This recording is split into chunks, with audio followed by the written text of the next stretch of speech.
Operation सिंदूरवर राज्याचे माजी मुख्यमंत्री पृथ्वीराज चव्हाण यांचं वादग्रस्त वक्तव्य। युद्धाच्या पहिल्याच दिवशी भारताचा झाला होता पराभव।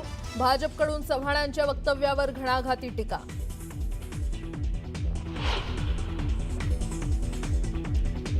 मुंबई महानगरपालिका निवडणुकीसाठी शिवसेना 125 जागांवर ठाम। नगरसेवक असलेल्या सर्व जागांवर शिवसेनेचा दावा, तर उर्वरित जागा वाटाघाटी करून वाटप करण्याची शिवसेनेची मागणी।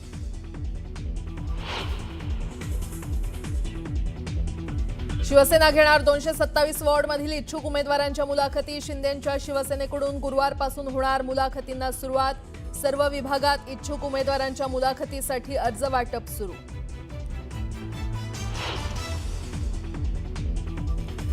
महायुतीसोबत किंवा महायुतीशिवाय अजितदादांच्या राष्ट्रवादीची तयारी पूर्ण। सूत्रांची माहिती, तर मुंबई पालिकेसाठी किमान 50 जागांवर तयारी।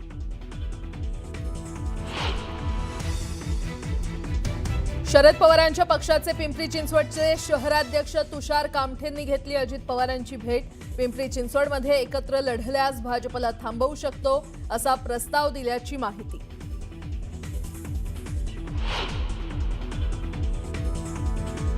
उंढव्यातील जमिनीसाठी पार्थ पवारांनी अप्पर जिल्हाधिकाऱ्यांना लिहिलेले 2021चं पत्र समोर। जमिनीसाठी पार्थ यांच्याकडून सुरू होता पाठपुरावा, तर पार्थ यांना वाचवण्याचा प्रशासनाकडून प्रयत्न। कुंभार यांचा दावा।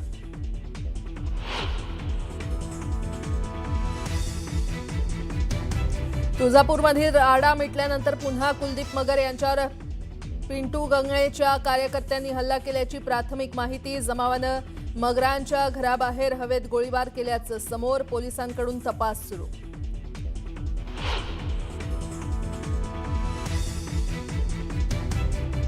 वाढतं प्रदूषण रोखण्यासाठी दिल्लीत कठोर पावलं। गुरुवारपासून पीयूसी नसलेल्या वाहनांना मिळणार नाही पेट्रोल डिझेल।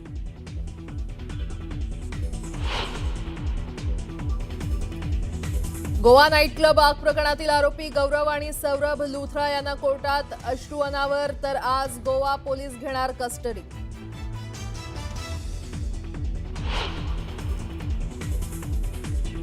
पंतप्रधान मोदींना मिळाला आणखी एक आंतरराष्ट्रीय सन्मान। इथिओपियाच्या ग्रेट ऑनर निशान या सर्वोच्च नागरी पुरस्कारानं सन्मानित।